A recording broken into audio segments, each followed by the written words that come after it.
Toss.com. Oh, I'm ready! And get ready for the workday. The Good Neighbor Network, FM 101.9 and AM 1450 Murfreesboro, FM 100.5 Smyrna, and online at WGNSradio.com. This is the Roundtable. A look at the news, views, politics, and people that are shaping Rutherford County. Welcome into the Roundtable. I'm Andy Herzer, founder and executive president of First Shot and longtime friend. And looking forward to this since you said yes. Anne-Marie, we share three things in common. Love of basketball, love of family, and love of God. And Amen. And I think with that, I'm going to just dive in.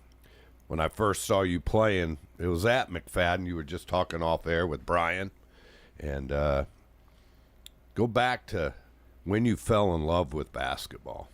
Okay, yeah, my dad kind of always took us with him. He would play pickup with a lot of men here in town that are still friends of his, and would go to sports comm, and we would just kind of sit and watch and play and do homework or do whatever on the side. And so my dad just really had us involved, never pushed it on us, never made us feel like this is what I want you to do, and just would take us to sports comm, take us to the YMCA, and just work with us just on the side before school. And but like where I really got competitive was when I was in fourth grade, 10 years old, I believe, with the age. I started playing AAU, and my dad helped start the first team at McFadden, and that's where we played at the Boys and Girls Club first, and it was just kind of like junior pro a little bit-ish. And then it kind of evolved where we became like a team that played in the county, and that we'd go to the county tournament. And my mom would drive us an hour and a half to Lawrenceburg, Tennessee to play AAU, and we would have practice during the week. And the reason we would go to Lawrenceburg is that's where my dad's from, and they had the Tennessee Express team, and it was known, and they were well coached. And so I would go down there and practice during the week and do homework on the way home, and just fell in love with basketball. And I never once felt like it was what I had to do. I loved it so much, it's what I wanted to do.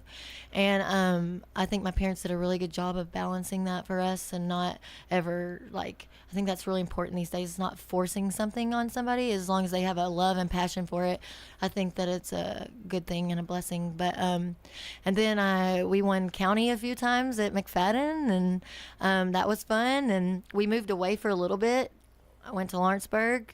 That was really hard on our family a little bit, but we moved there to learn the business and that we have now.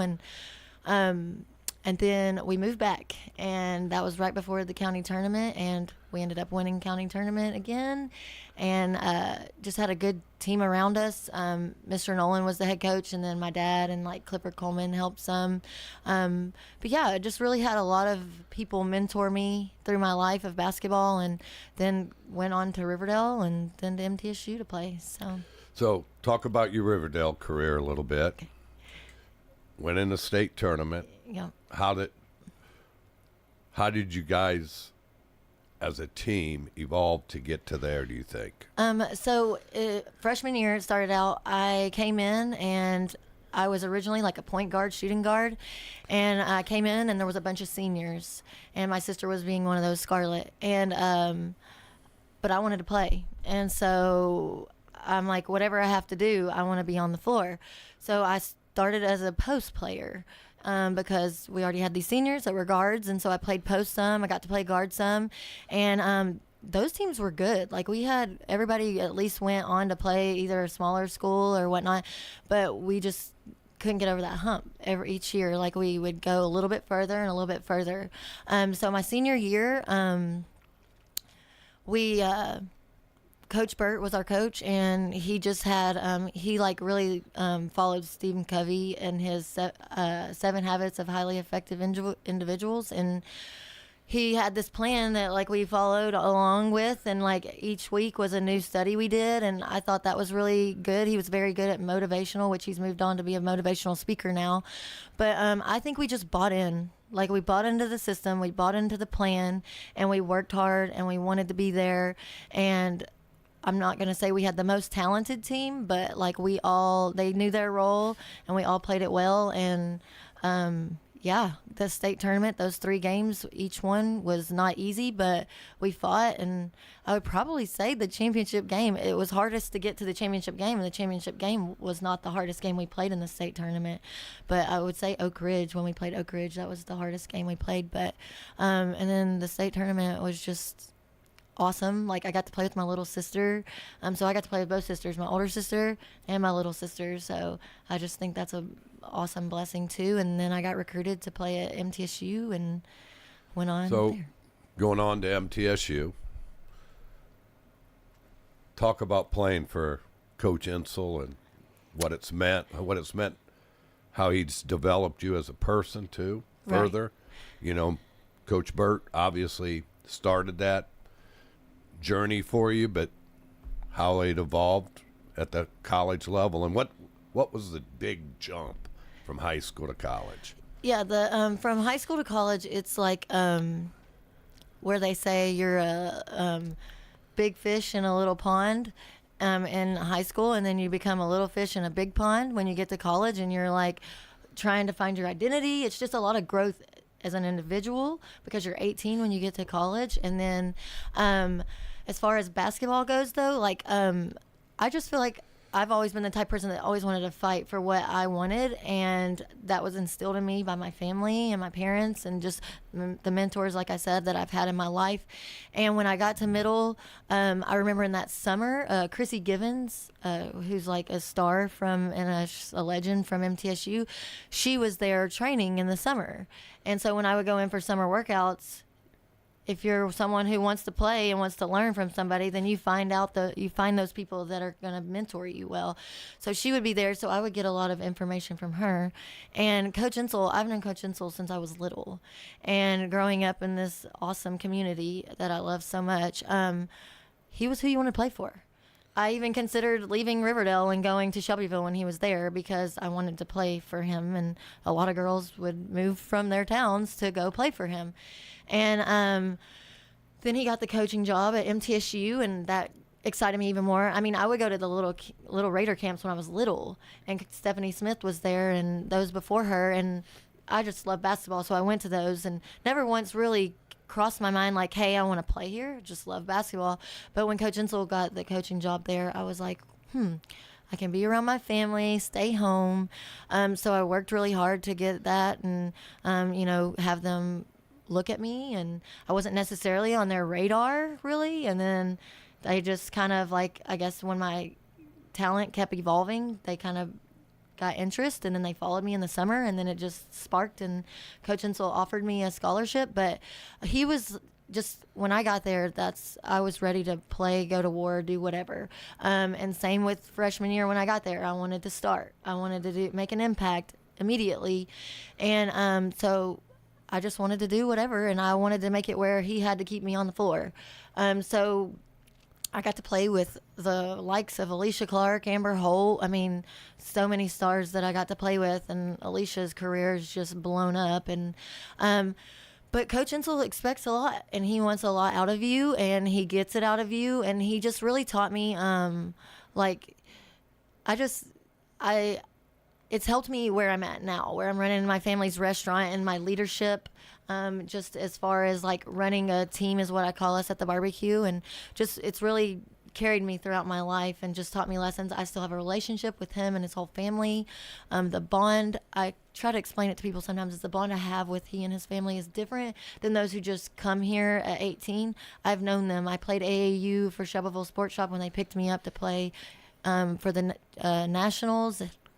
And so, like, I played for Matt then, and I think they've done a great job. The dynasty they've built over there at Middle has just been awesome. I continue to follow them, support them, and I try to like be an outlet to some of them. Like I've gotten calls from some of them before that play for him, just to kind of, be like, "What'd you do in this situation?" or "How did you handle this?" or whatnot. And it's not easy. Like if it were easy, everybody would do it. I mean, he's a tough coach to play for, but I love him to death, and he just really has like helped me in my life on past basketball. So, playing in college,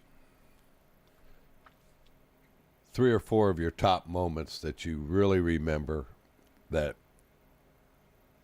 you want to share with the audience. Okay, my favorite one, and there's a picture that we have of us, and it was me and Alicia, Chelsea Lyman, Jackie and Brandy. We were all sitting on the floor in a circle around Coach Insel, and we had already been in one overtime. It was the championship of the Sun Belt Conference. That's when it was Sun Belt. And we were in Hot Springs, Arkansas. And we're sitting there, and we look completely exhausted. Coach Insel's standing there, and we're all like on the floor in Indian style around him. And he's just, I'm assuming, giving us a game plan. Here's what we're going to do. And then we go out that second overtime, and we just work. But I know they always say, like, leave it all out on the court, and that is the one game that I can remember. Like, we had no energy left to spare. It went down to the final seconds. Alicia scores, and it was just, like, I'm getting chill bumps talking about it. It just is a moment I will never, ever forget, and a team that I'll never forget, and just our fan base was always awesome. It was just a cool atmosphere. And then, going to the NCAA tournament, that's every girl's dream. Like, so we fell short my freshman year, and then my sophomore year we played Michigan State, and then my junior year we played Mississippi State, and then my senior year we played Georgia, and we played at Auburn that time, and then we played it in Pittsburgh against Mississippi State, and we played at Michigan State. They had home court advantage, and we fell short. I had to go back after this year watching the NCAA tournament and just kind of refresh my memory on how those games went. And it's funny how you can find anything on Google. And so I went back, and I didn't realize like how close we were. I knew we were up at halftime of both of those by like 15, but I didn't realize how big of a dogfight it was. I remember it after I refreshed my memory, but like I didn't know the margin of loss was so small. Like, and that would be a core memory. And then honestly, this isn't necessarily a like playing memory, but like I still have a relationship with those teammates. I don't get to see them as much as I would like to, but that is something that'll never, like, it's a sisterhood, and it'll be something I never ever forget. And just you make those memories, they become your family because you're with them more than you are your family. My scenario was a little different. I got to go home every day after practice here. Everybody doesn't get to do that, but like those girls will forever be like, embedded on my heart, and just when I run into them, it's like we pick up where we left off. And so yeah, and I think they do a great job at MTSU of guiding us and leading us, and all the coaches. And so yeah, the coaching staff, Coach Kim's still there. She was there when I was there, and then Rick, and then Coach Hodges came back, so they're still there. So it's just cool to get to go back and how thick the tradition is there. So looking forward, college basketball, especially for the women's, is at probably an all-time high. You and I have talked about this. The home court advantage is something that needs to go away. Yes, sir. Looks like it is going to go away. But going to Michigan State to beat Michigan State in the tournament just isn't fair. Yeah. To me. So how does women's college basketball continue to grow when the stars have left? Reese, Caitlin Clark. Who's the new ones that are coming, Anne Marie, and are there new ones coming? Yeah, I think I think the transfer portal as well has been like a double-edged sword as well, but I think that those stars have gone on. I do believe that they have helped grow the game where there's young girls who, like, I want to be that girl. And they've played a commercial over and over and over again of Caitlin Clark, and just like where she's out there on the court, and it's a message of kind of like, you can be this girl. You can be this girl too. Yeah, Reese has got one too. Yeah. And so I just think that's, little girls see that. Like my daughter is like, Mama, I like that girl. And yesterday we were at Kroger and we were checking out, and they had 2 Caitlin Clark magazines sitting right there on the little where they put people and all that. And she was like, Mama, I want this magazine. And she saw Caitlin Clark on the front of it. And so that is happening, and I'm not just saying it's the little ones, it's the ones that are right there on the cusp of graduating high school and going into college.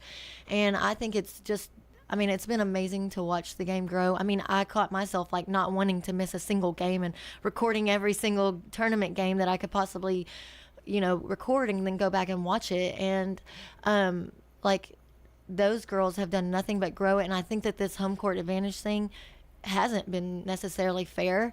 And I think that it'll be good. I mean, they don't do it for the men's, and is from the stats that they were saying that the women had more views than the men's did. So like, I'm not saying they're on the same like level because we're all different, but like, I think that it should not be home court advantage at all, because I just think that that's in anybody that knows basketball or doesn't know basketball. I think you would think if you get home court advantage, all your fans get to come there, and then you have to travel.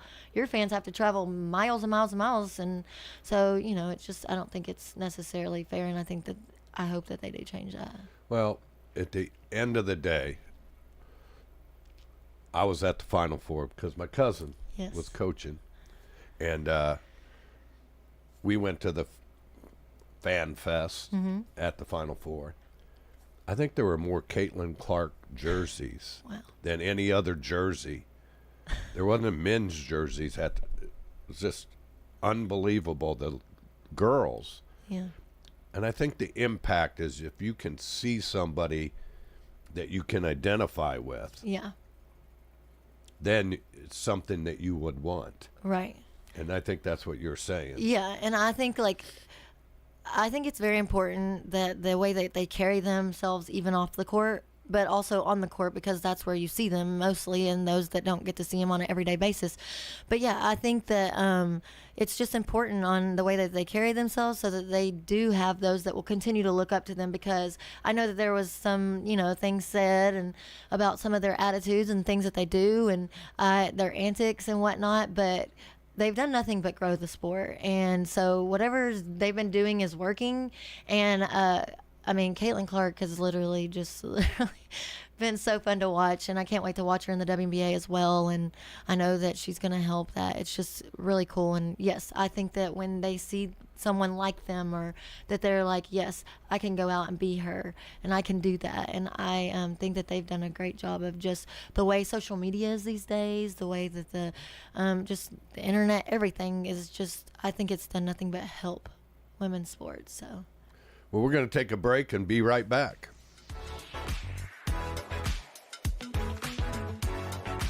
Hi, this is Chip Walters with Exit Realty Bob Lamb & Associates. You might know me as the voice of the Blue Raiders, but I want to be your trusted advisor in real estate. Whether you're buying or selling, it's time to choose Chip. Do you have a growing family and need to upsize?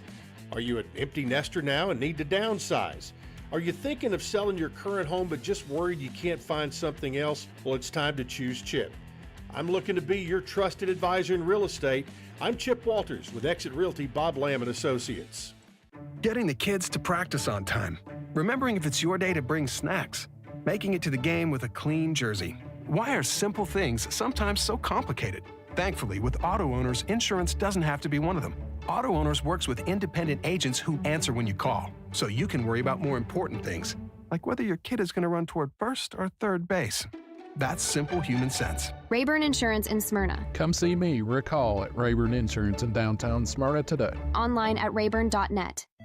I am very pleased with Adam's Place. All the people are very kind. I've got everything I need, and the caregivers come in and say, "What can I do for you?" or "Do you need anything?" We're talking with Betty Atterbury. Adam's Place, one of the best places in Rutherford County. I'm Terry Deal. Call me for more information about Adam's Place. 1927 Memorial Boulevard, across from Walmart.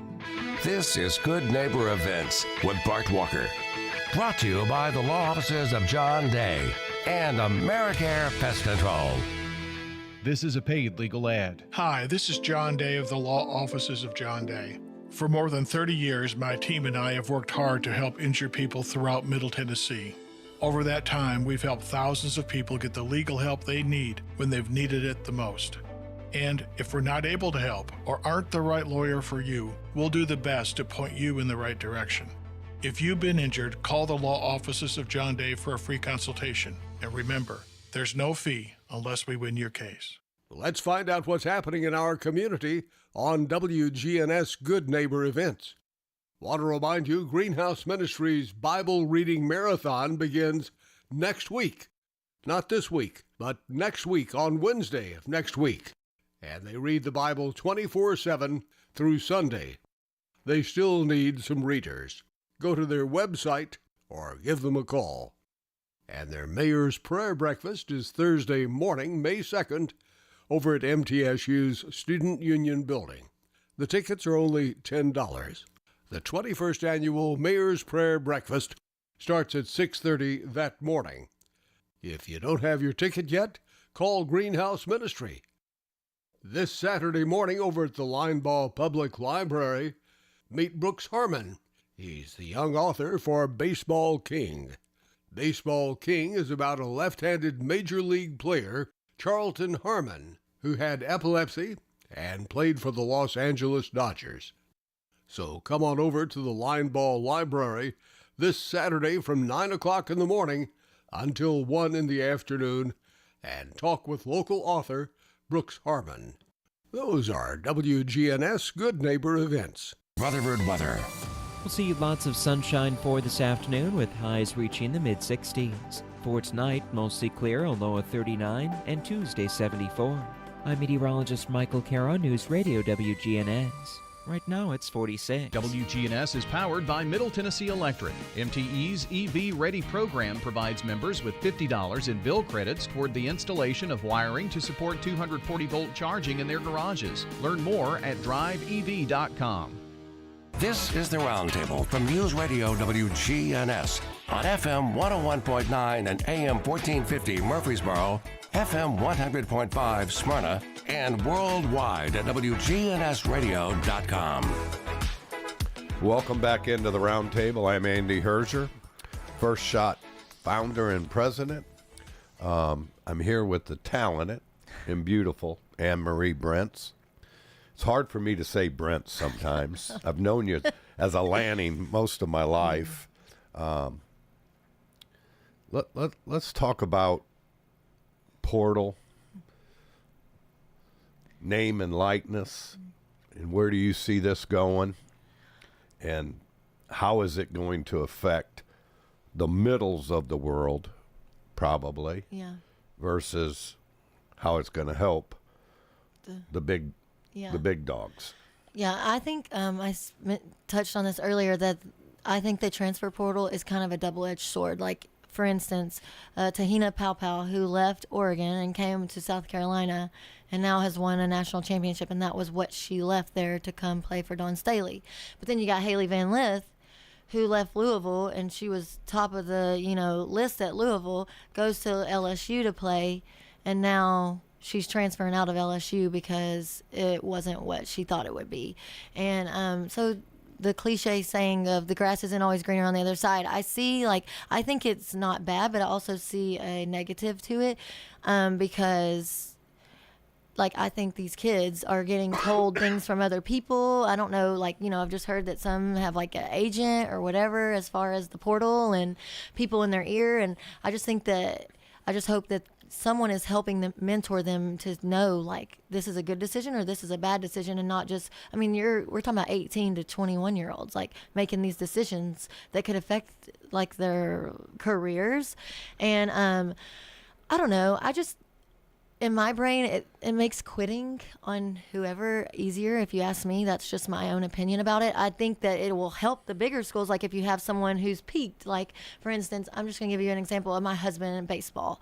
He came to MTSU and was not a big dog or whatever when he got there. And then he started like coming into his own in college and started doing all the breaking records and doing all this stuff. And like, for those kids, like if they want to transfer to a bigger school or whatever, and I know a lot of it has to do with the NIL and what money that they can get if they leave there. Oh, I don't get any money at this school because it's considered a mid-major, but if I go to this school, I can get more money because I'm going to get all these NIL deals, and it has a lot to do with the money. Well, it all goes back to, again, who they surround themselves with, right? And are they sitting in wise counsel, right? Or they're not, right? Let's just be honest. Most of them aren't. Mm-hmm. And that's part of the problem, all right? And for me, there's got to be some accountability to this. And I don't know how, now that it's open, I don't know how you can ever go back, because now you tell a kid a player he can't transfer, it's a lawsuit. So the NCAA has really opened themselves up a can of worms that they just, I don't think, really understand. How many times can a kid transfer? Can you transfer every year? Right. And the answer is yes now. And it's not just, I don't always think it's about money. I get why some do, like, you know, you've played 5 years at a school and you still have now with COVID a year left. You've graduated, you probably got your master's degree. Right, at most of these schools, and now you're going to go to another school and start working on a second master's degree. I get that. And just to see where you fit, maybe. And maybe to continue to grow your game. But Anne-Marie, there's something for me that, just like with you, there's no loyalty anymore. Yeah. There's nothing. I've come to middle. They've helped me get better. Right? Right. Where's the loyalty coming back? And it's not going to be there because it's all about the money now. Yep. And so when you look at that, how are we going to grow our kids to be the leaders like you? You stuck with it 4 years. Your senior year, you played hurt every game. Dr. John's put me back together. Put you to get back together. And you have a bond now that I don't think these players have. Yeah. Yeah, I just think, like I said earlier, I look at it as like quitting on your team and the loyalty. Like you said, like your coaches work hard with you every day. They pour into you. And there's certain scenarios where I think like you should be able to transfer if your whole coaching staff leaves, which I think they allow them to do that. And whenever we played, I think they allowed them to do that. But now, like, I can't believe, like, I've seen where they leave and go to another school, and then they're allowed to come back to that school the next year. I've seen that, like, and it's happening right now. And I just think that's wild. Like, you still have players that were there when you were there. You left and went to another school, and now you're coming back and you're going to play with those players again because you didn't, like I said, the grass wasn't greener on the other side, and you're like, oh, I'm going to come back here. That blows my mind that that's allowed. And so how would you feel if a player came back? I would not like it. I'm now at the age I'm at boisterous about like my opinion and stuff, and I think everybody's entitled to one, but like it would be hard. I think there would be conversation that needs to be had, and not just like a brush under the rug. Okay, they're back on our team, here they are. I think it'd be something that needs to be discussed, and like I said, I think there are certain instances and situations where it would work out. Like you should be allowed back, or you should be able to transfer, whatever. But like, I don't know. You quit on us, you left, and now you're coming back. Like, to me, my mentality, I could never do that. Like, I would never be able to leave and be like, okay, well, now I'm going to go back because it didn't work for me here. Like, that's just not, like you said, loyalty. It's not teaching and not showing these kids and these young adults, like, what Like when they get out into the adult world, like it's not like that. Like they're not in the work world, in the corporate world, it's not like that. It's not like you leave and then you come back. Like if you come back, you're lower down here on the totem pole. You're not coming back right back into your position. And so I think that that's just not teaching lessons, very good ones anyway. Controversial subject. Transgender. My mom fought for Title IX. She was a high school coach in the 50s, 60s, and the early 70s before she retired. I don't know what she would think because this wasn't a thing then. Yeah. But I know she fought for women to have the opportunity that we as guys had. Yeah. And just like you, I grew up going to a gym on Saturday morning with a bunch of high school girls playing when I was 5, 6, 7, and having fallen in love with the game. And watching my mom coach every sport because they didn't have enough women to do it. And your thoughts on the transgender and... Yeah, I'm a huge supporter of Title IX as well. Like over at Middle, Diane Turnham has been amazing, and she's a pioneer for women's sports. And I've been on a committee over there about Title IX, and I think that women should play women's sports and men should play men's sports. And this transgender thing, I think they should have their own team. Like they should have their own league if that's what they want to do. I don't think that it's fair that they should be allowed because I'm a firm believer. I'm a Christian. I believe in God, and I don't believe that this would be something that he would support. And what they do, I don't think he supports. So I don't think it's fair. Either they don't play or they play in what they were born as. Well, I mean, and let's so, just be honest. yeah. From the time I stepped on Middle's campus, I saw guys practicing against the girls. Yeah. All right. So you guys, and they did it to make you better. Right. Because they're stronger and their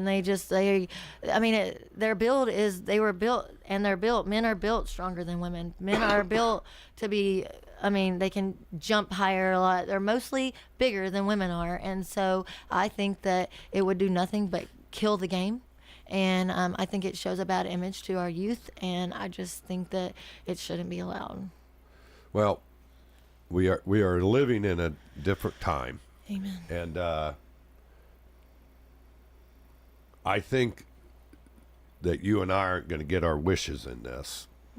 And I do hope that they understand that all this fight, the fight that my mom had, the fight that you've had, and Diane Turnham has had for Title IX, and we've just now entered into this great era of women's basketball, and I hope they just don't kill it. Right.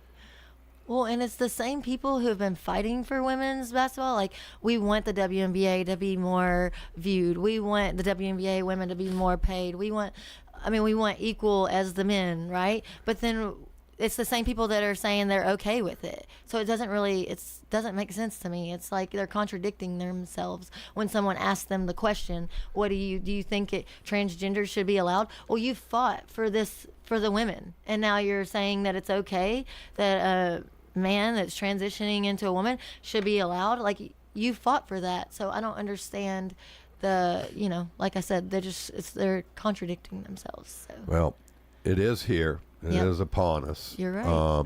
It's going to be interesting how they handle it, how the NCAA handles it. The other thing that's coming in sports, in college sports, is a union, and it's going to happen. And the NCAA has done it to itself, right, by writing laws that are antitrust, right, and even the big guys know that it's coming. Yeah. And how they're going to handle it. And maybe it'll help the transfer portal, having this union, and how the players move. The money, that's how it's going to be distributed. It's still an amazing time of how quickly athletics is changing. It really is. And I don't think the NCAA will exist in 5 years. So, especially if the union goes through. Right. So with the changes coming, how do you think it's going to affect the middle?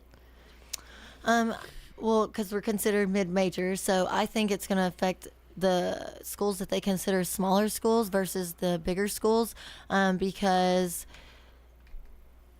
I mean the bigger schools have more money. They have those power names like the SEC, the ACC, the Big Ten, and all that. I think that's it's only going to help them, but it's also going to hurt because going back to, I mean, the NIL to me, like, NIL is about the money. That's what it is. Name, image, and likeness. Like, what deal can I get here? Well, for instance, MTSU couldn't offer, what's their pool of NIL money? Like, what can they give to these girls and these men?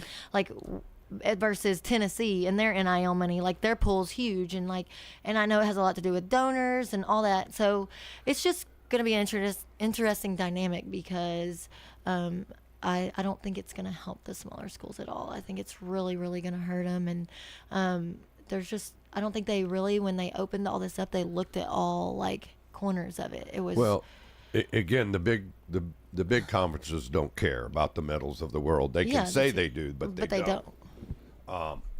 And they never have. Right. From the test of time. They've used the little guy, but they've never really embraced this. And I think it'll change our tournament forever. I think it'll be in 5 years from now, it'll be a very different tournament than what it is right now. Right. Well, and I thought it was cool because, like, I've just watched it, my whole life. And I think that, like, I've always seen men's teams. Like, there's all these Cinderellas and all these teams but honestly, sometimes I don't look at these teams as Cinderella teams. I look at them as they are just as capable of winning a game as these other teams. And they come in and beat these number 2 teams and they're 15. And, like, I think that now, this year, I saw it a lot in women. Like, I saw a lot where these lower seeded teams were coming in and giving these higher seeded teams a game. And that excites me. That, like, is exciting to see that it, like, has, like, the men's and the women's is becoming an equal playing field. And I feel like that I won't think they'll leave the smaller teams, I hope not anyways, out. But I know sometimes they do. They get left out and don't get the opportunity. You can go back to the middle game and how one-sided the refereeing really truly was. Yeah. And I look at a game probably different than a lot of people. I look at it more as a coach than as a fan. Yeah. And I know that's probably not good, that I'm just not a fan. But I've said for about 10 years on Monty Hale's show that until the women embrace getting into neutral sites and getting refs that are neutral, it's not going to change. No. And you won't have the excitement that the men's tournament has of the Oaklands beating the Kentuckys. Yeah. And the James Madisons. Yeah. Right? Beating Wisconsin. And, all these things happen because neutral sites and the refereeing is more neutral. Right. And until that happens, the girls' game won't take the next step, I don't believe. I agree with you. So we're going to take another break, and we'll be right back with Anne-Marie Brentz. There are some treasures here at Bell Jewelers, up to 50% off, that are waiting to be discovered. Hi, this is Trevor at Bell Jewelers. So if you'd like to make a deal, come by here at Bell Jewelers. Just imagine yourself with a big old ring or a nice bracelet or some nice big earrings. Like my granddad said, nothing sparkles like a Bell Jewelers diamond. Your favorite piece is just waiting to be discovered at Bell Jewelers. And it could be at our 50% off treasure chest. Bell Jewelers, 821 Northwest Broad, across from Toots. Landfills are complex, dynamic, and ever-evolving environments. Our operators start from the ground up. Middle Point is a modern facility constructed with a highly engineered liner system that meets every safety and regulatory standard in the book. We're the subject of multiple at-random inspections, have active air quality, groundwater, stormwater, and solid waste permits, and are compliant with all local, state, and federal regulations. Learn more at middlepointlandfill.com. For public services, we are sustainability in action. This is Kim Dunaway from Sunshine Nutrition Center. You hear me on Monday mornings at 7:20 talking about how to lead a healthier lifestyle. We carry supplements, personal care, and grocery items at both our Murfreesboro and Smyrna locations, family owned and operated since 1989. When severe weather strikes, we break in. A tornado watch is in effect for Rutherford County. The most up-to-date weather information. We'll be here with you on radio and with Rutherford Weather video channels as we continue to track this storm. Get 10-point details on severe and impactful weather in Rutherford County with Rutherford Weather. A severe thunderstorm watch is in effect for Rutherford County. Listen for Rutherford weather updates on WGNS and watch on YouTube and Facebook by following at RUCO Weather. That's RUCO Weather. Spring has sprung, and that means it's time to start planning for your summer road trips. With Bud's Tire Pros by your side, your vehicle will be ready to see the mountains, the beaches, and everything in between. With Bud's Tire Pros' full line of Michelin tires and products, you'll have the peace of mind to hit the road no matter what you drive.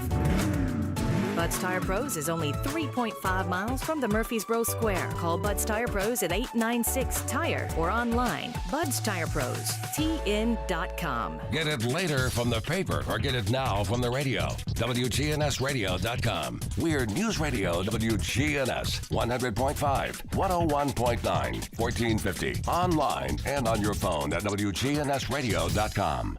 This is the Roundtable from News Radio WGNS on FM 101.9 and AM 1450 Murfreesboro, FM 100.5 Smyrna, and worldwide at WGNSradio.com. Welcome back into the Roundtable. I'm Andy Herzer, founder and president of First Shot.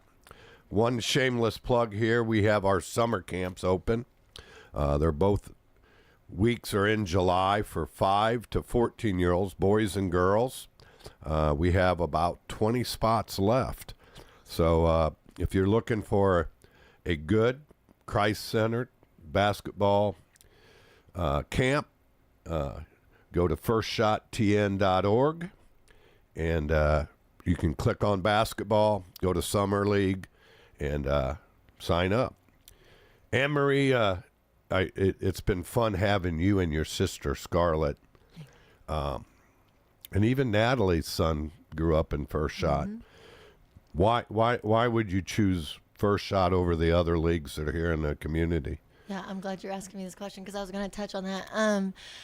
So I grew up when I was playing ball at middle, and you allowed me to come and be a volunteer and help coach these kids over at North Boulevard and in the summer, and it was great. I got to know your children, and you're just someone who you want your children to be around. You have a bubbly personality, you're Christ-centered, you're a great man, and why not? You know the game front and back, you know all the skills that they need, and you're open to learning new things. You've even asked me, like, you think this drill is working? Do you think I should do this with these kids? And you're just, it's just so much fun to watch those kids run around and play. You stop them in the middle of what they're doing and show them what they were doing wrong. And you just allow them to be kids. And I think that's very important these days. And so they get the skill, and then you give them a message from the Bible, and you have verses. And I just think it's something that every child should experience. Especially at the younger ages on up. You go all the way to what, 14? 14, yeah. So I just think it's very important that they have that, especially in this day and age we live in, that they have what you bring to the table. And my children will be in it until they can't no longer be in it. Well, it's not the perfect league, but I've had a mind shift too. When I was in college coaching, mm-hmm. I was driven to always get to the next level. Right? It was always about me. And God has humbled me to now I understand it's not about me. It's about the kids that he's put in front of me and in front of us, because you help shape them. Scarlett helps shape them. I mean, the two of you are engaged when you're coaching. I don't have to worry about your floor when you're there. When you walk in the door, there's a peace of mind that comes over me, Anne-Marie. Awesome. When Scarlett walks in the door, there's a peace of mind because you get the essence of First Shot. Basketball's secondary. Right. Christ is dead center of it. And it has evolved, because when I first started, I was like a deer in the headlights teaching 5-year-old kids coming from college. Right. And so I made a lot of mistakes, and it's grown, and I'm glad you're a part of it, and your family's a part of it. Yes. You know, it's like I get to see your dad. all Saturdays. Yeah, I mean, it's kind of a Lanning affair for me. Right. Well, and it's been awesome to get to watch it evolve from where we went to church at Fellowship United Methodist Church. Then I did the camp at North Boulevard, and now you're at Hooptown because you need all that space. And I'm sure sometimes that's not necessarily enough space, but you make it work. And another testament to First Shot is you have volunteers that come back, like younger ones, like that aren't necessarily, maybe they're in their early 20s, and they come back and they help you. And I just think that's really cool when they were your campers and your kids at one point, and now they come back. And I, wasn't young enough to get to be a part of that whenever you started First Shot, but now my kids do. And since I didn't get to be a part, I definitely want my children to be a part of it. Well, again, I thank you guys, because you don't ever get to do something that you love if others don't buy into it. And it is a love of mine to teach children. I never thought that that's what I was supposed to do. Right. But he has a funny way of putting you where he wants you. Amen. And Anne-Marie, you yourself have a testimony, and it's a beautiful one, and I've heard it. So share a little bit about your walk. Okay, yeah. So I've always grown up with, my mom always took us to church. We would go to Vacation Bible School, but I've always going back to mentoring, I've always had great people in my corner, and they're supporting me and just putting me in those positions to allow myself to evolve and learn. And I had a teammate, Alex Bivens, that came into my life at McFadden when I was in 5th grade, and her family was very involved in their church and over at Bel Air, and I would spend the night with them all the time and go to church camp with them. And like I said, I just constantly had people in my corner and just looking after me. And then I would go to youth group at World Outreach whenever it was tiny over in that one small building, and really just stayed involved. And my mom would not push us to force us to do it, but it was something I enjoyed and I loved doing. And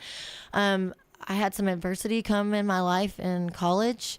I was baptized in 8th grade, and then just kind of, stuck with it and tried to be a mentor to younger kids and get involved and work camps and do this and that. And then in college, I fell off a little bit and had some adversity and went through an eating disorder for about 2 years. And my family, once again, stepped in and helped me and helped, I guess kind of helped me figure out why I did that, what was going on, where, there's just a lot when you're in your early 18 to 21 that you're trying to figure out. Yeah, the pressures of life and just things that just are thrown at you. And, when you're, I'm kind of like a people pleaser, and I've always kind of been held on this higher pedestal, so didn't want to be known to have a weakness. But then in turn, I realized it's okay to not be okay and to seek the help.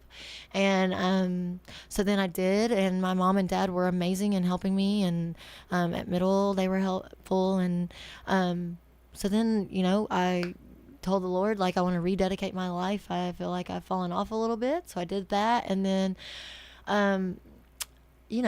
I've always stayed involved with FCA. I've tried to be a mentor to other kids, and I'm not character coach as of right now, but like my husband coaches at softball at middle, and so I've tried to help with those girls and step in, but I have 2 children of my own that I don't want to neglect the time I get to spend with them, as far as I'm a working mom as well. So but I'm very involved with FCA. I love Brian and Angela and Shell and Jason Scales and so many others that are involved, Krista Lanier, and they just do a great job with FCA here in this town in Murfreesboro and the region. And but yeah, and now I just want to be a mentor to kids. Like, I've had great mentors in my life, so now anytime I get a chance to mentor a child or even a young adult, and I feel like God has placed me at the barbecue to do that. Like, I have young kids, I have employees that have been through it. They've been through it. They're going through it right now. And I don't look at them like they're any less than or whatnot. And I just give them an opportunity, because I think everybody deserves opportunities and someone in their life that will step in and help them and guide them and lead them. So now you're building this team at Rick's Barbecue. Yeah. What's the biggest challenge? The biggest challenge is not necessarily keeping them around, because people are like, oh, I bet it's so hard to keep people. I don't really have a whole lot of turnover there with the employees. It's just, the challenge is really, I wouldn't necessarily say, kids are just different. The high schoolers are just different now, and I'm learning like how to talk to them, what will reach them, and everybody can't be motivated the same. Like, everyone has a different motivation. And that's what I love to do with my employees, is I like to know them as a person, because that's all they want, is they just want to be someone that you care about, not just, oh, you work for me, so get in here and start doing this. And that's something that God has placed on my heart. I know for a fact. Like, I just really try to be someone that they feel like they can talk to. And they don't have to tell me everything, but like, I want them to feel comfortable. Like, if they have a problem, I tell them, if you're going through something and you need someone to talk to or whatever, you can talk to me. Like, I will help you in any way if I can, or I'll guide you to the thing that you need, or someone, or whatever. And really, I'm running out of space is mainly my problem. I need more space, but we're so busy, so I guess that's not a problem really, because I'm thankful for all the customers and everything. But God has been good. He's really been good to us. He's blessed our family, and there's just been growth every year. And I'm the type of person, like, do I believe that this is what I'm going to be doing the rest of my life? I don't know. But wherever God places me, I'm going to grow my roots and plant my feet down and do whatever I can and do it to the best of my ability. And maybe there will be one day that I'm like, I don't want to do this anymore. And I have promised my husband and my family, like, the day that I don't love this is the day that I will say, like, this isn't for me. Because I always tell my employees when I hire them, if you don't like this job, please come tell me. I don't want you to be here if you don't love it, because I don't want to work somewhere I don't love, because for one, you're not going to give me 100%. And two, I want you to find something that you're passionate about and that you like doing. So if this isn't it, it's not going to hurt my feelings. I will help you in any way I can help you to get another job if that's what you want. It's amazing. It all boils down to relationship. You're right. And in anything we do, whether it's sports, whether it's our work, whether it's our family life, it's how we build around it and who we have in the middle of it. And I think that's what you and I share in common. We have God's dead center in the middle of everything that we do now. And Anne Maria, again, going back, you had a drive that most people don't have. Was it always with you? Or was it something that someone ignited? I think that I'm a lot wired like my dad. And my mom and my dad have always been great at just like mentoring us and telling us, like, you know, never pressuring us for anything, just allowing us to be who God has intended us to be. And I think it's just something that's always been, that God blessed me with. I think, like, sometimes I tell people, like, I can't make you do this. I can't put this in you. You're either going to have to dig deep down and find it, or maybe God just has some other talent that you have or other drive or whatever. And but I think it's just been instilled in me my whole life. But I do believe that the mentors and the people I've had in my life have helped me understand, like, when times I wanted to quit, like, for instance, like when I've been like, I just don't think I can do this anymore, and my dad says, well, then go quit. And you're like, you're my dad. You're not supposed to tell me to just go quit. You're supposed to like give me advice to say, well, why don't you keep pushing through it? And that was his like reverse psychology on me, being like, well, fine, go quit. And me thinking like, well, no, he's not supposed to say this to me. I'm not going to do that. I'm not going to let this person win. So, you know, I mean, it's just, my mom and my dad have been amazing, and they continue to do it. And my kids have the best grandparents, I'll say it, that, you know, on both sides, Bryce's side and my side. And I just think that I've just been completely and honored and blessed by the Lord. I mean, he's just something I want to instill in my children. And I'm glad I have these lessons so that I can do my best to, you know, help my children grow into adults. Well, again, I think the community doesn't understand how blessed we have been that the Lannings are here. Oh, thank you. And you guys have impacted a lot of people's lives in a positive way. And I want to thank you. I think sometimes we don't thank people enough. And you're still giving back into this community. Your husband now is coaching softball. How's that experience been for him? He loves it. And that kind of goes back when I was telling you that I tell my employees that I want them to love what they do and be passionate about it. And, you know, Bryce played professionally for a while, and in 2022, COVID kind of ruined some things for baseball and the minor leaguers. And so he had to come up with a plan, and because we just had our second child, Landry, and he started working insurance. Well, I can read people really well, and I'm like, this isn't a passion of his. Like, he doesn't love this. I can't see him doing this. But, you know, I just told him, like, if that's what you're enjoying right now, blah, blah, blah. But I used to always say to him, find something you love. Like, I love the barbecue. Yes, does it have its headaches? It does. But I love going to work every day. I want you to find something like that. And so, you know, God had his hand in all this. This is a God thing. I made a flyer for him to do lessons, and I put it at the barbecue, and someone took a picture of it, and the coaching staff at MTSU was changing for the women's softball program, except for Coach Breeden, the head coach.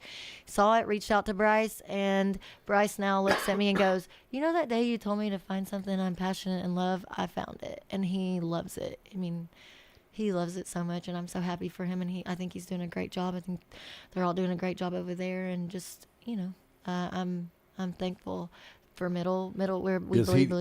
Involved in the recruiting too of this? So last year he did his first recruiting in the summer, a little bit towards the end, and then the time that they recruit is in the summer, kind of like basketball, and so they'll go recruiting some more this summer. But yes, so he has his first two commits for 2026, and he's really excited about them. And one of them's leading the state of Alabama right now in home runs, and so he's their hitting coach. So that's what he specializes in, and so that's what he looks for. So that is awesome. Well, you tell him I said congrats. I will. He's a fine young man. And again, Anne-Marie, thanks for coming in, spending an hour with me. Thank you for having me. And again, we'll do this again. Okay, yes, I would love to. Thank you.